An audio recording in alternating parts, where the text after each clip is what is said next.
15. 한국의 종교. 1. 옛날 사람들은 무엇을 믿었을까? 한국인의 가장 오래된 종교는 무속신앙이라고 할 수 있다. 예로부터 한국인은 주변에 많은 신령이 있고 이들 신령이 사람들의 길흉화복을 정해준다고 생각했다. 그래서 아프거나 안 좋은 일이 생기면 무당을 불러 굿을 하고 걱정되는 일이 있을 때에도 무당을 찾아가서 미리 막을 수 있는 방법을 묻곤 했다. 또한 미래가 궁금할 때에도 무당을 찾아가 점을 쳤다. 이는 무당이 신과 사람을 연결하는 존재였기 때문이다. 무당을 찾아가 굿을 하지 않더라도 일상생활에서 다양한 신령에게 자신의 행운을 비는 경우도 많았다.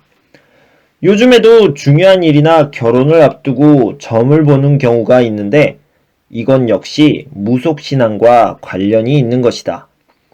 한국에서는 전통적으로 나무나 돌에도 신성한 기운이 있다고 믿었다. 대표적으로 마을 입구에 마을을 지켜주는 신성한 나무인 당산나무가 있다. 요즘도 시골에서는 한 해 동안 농사가 잘 되고 마을에 걱정이나 문제가 생기지 않기를 빌면서 당산나무에게 제사를 지내기도 한다. 장승과 소떼도 마을 입구에서 마을을 지켜주는 존재로 인식되었다. 장승은 무섭게 생긴 사람 머리 모양의 기둥으로 사람들은 장승이 길을 알려줄 뿐 아니라 마을에 나쁜 일이 생기지 않도록 해준다고 믿었다. 한편 소떼는 긴 나무 막대기 위에 나무나 돌로 만든 새를 올려놓은 것인데 사람들은 솥대를 세워 농사가 잘 되고 행운이 찾아오기를 빌었다. 또한 마을에 좋은 일이 생길 때에도 이를 기념하여 솥대를 세우기도 했다. 2. 오늘날 한국에는 어떤 종교들이 있을까? 오늘날 한국인들은 불교, 기독교, 유교, 원불교, 천도교, 이슬람교 등의 다양한 종교를 가지고 있다. 한국은 종교의 자유를 인정하는 나라로서 한국인의 절반 정도는 종교 생활을 하고 있다. 불교는 4세기 무렵 한국에 전파된 종교로서 외래 종교 중 가장 오래되었고 그만큼 많은 문화유산을 남겼다.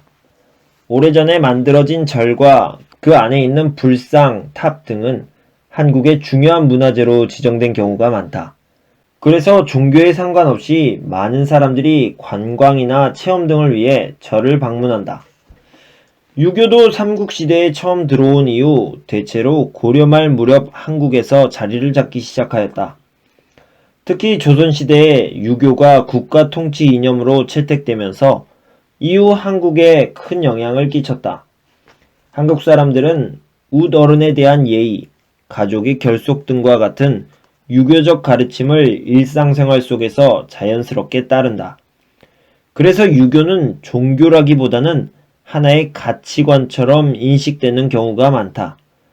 조상이 돌아가신 날이나 명절에 조상에게 제사를 지내는 것은 유교의 대표적인 의식의 하나이다. 기독교는 가톨릭과 개신교로 나뉜다. 가톨릭은 17세기에 서양의 학문과 함께 들어왔다. 신분 간의 평등을 주장하거나 조상에 대한 제사를 강조하지 않는다는 점 등이 유교적 전통과 맞지 않다는 이유로 가톨릭은 조선시대에 한동안 금지되거나 억압을 받기도 했다.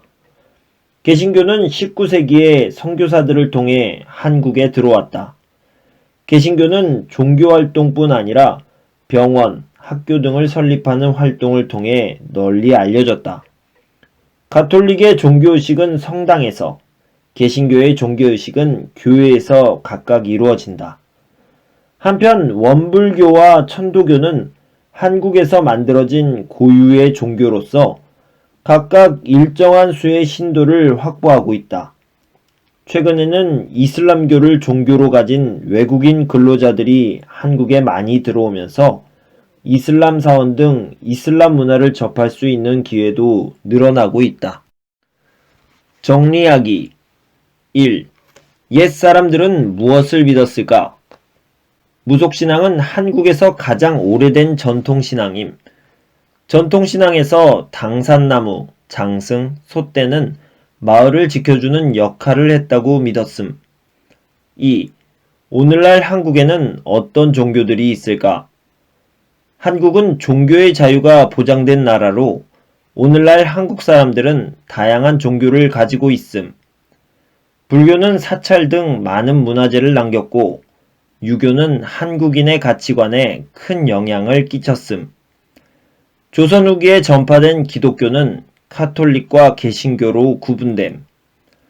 원불교와 천도교는 한국에서 만들어진 고유의 종교임. 오늘날에는 이슬람교를 믿는 사람도 점차 증가하고 있음.